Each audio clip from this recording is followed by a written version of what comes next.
Donc ouais, le mieux c'est que vous preniez tout ce qui est papier pas brillant, parce que ça c'est pas bon du tout.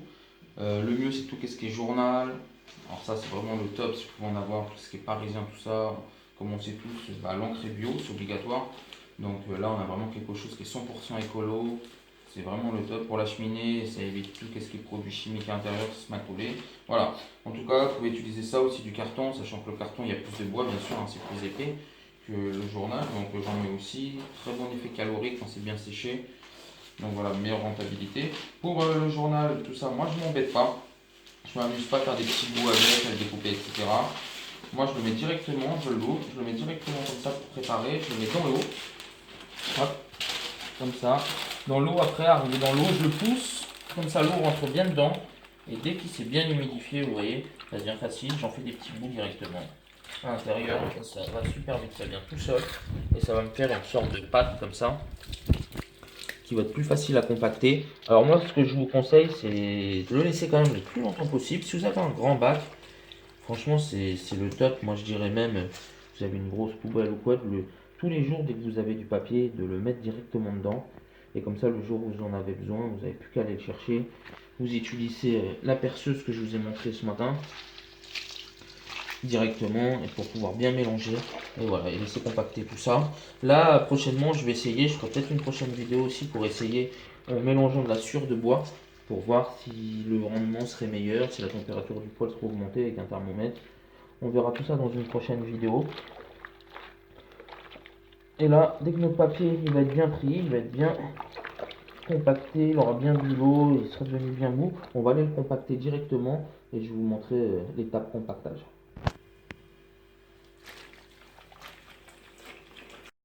Alors ça c'est mon compacteur de bûche papier.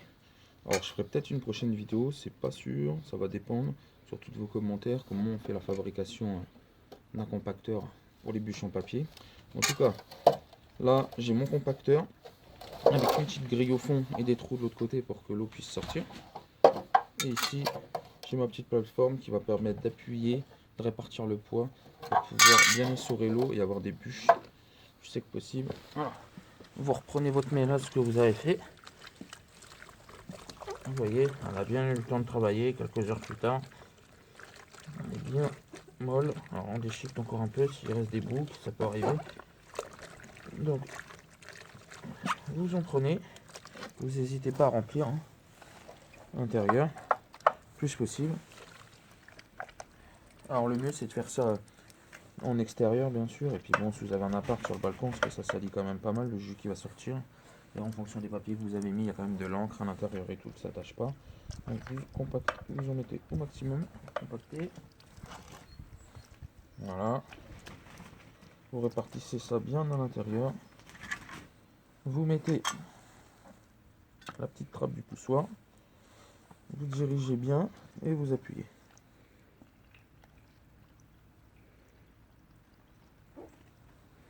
Voilà, comme ceci.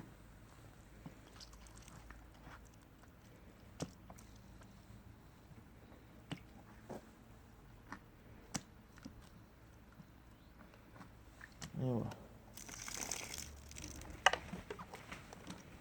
Alors, moi, souvent, voilà, quand c'est bien compacté, je les reprends.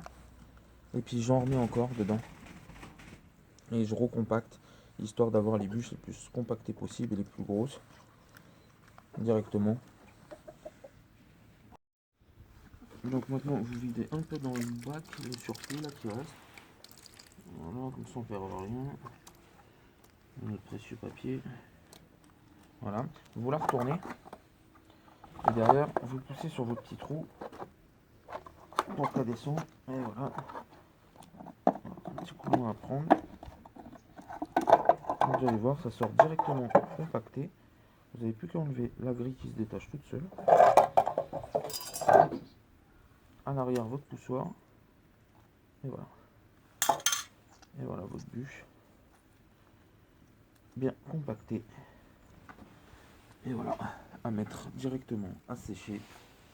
Alors pour les temps de sèche, ça c'est comme dans tout. Ça dépend, il n'y a pas de règle. Ça dépend vraiment de l'humidité qu'il y a chez vous. Ça dépend la chaleur qu'il fait aussi chez vous à la maison. Ça dépend beaucoup de choses.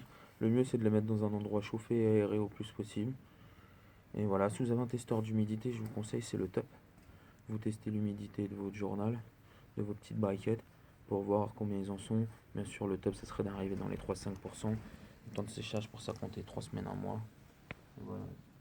C'était Julien77 et je vous dis à une prochaine vidéo.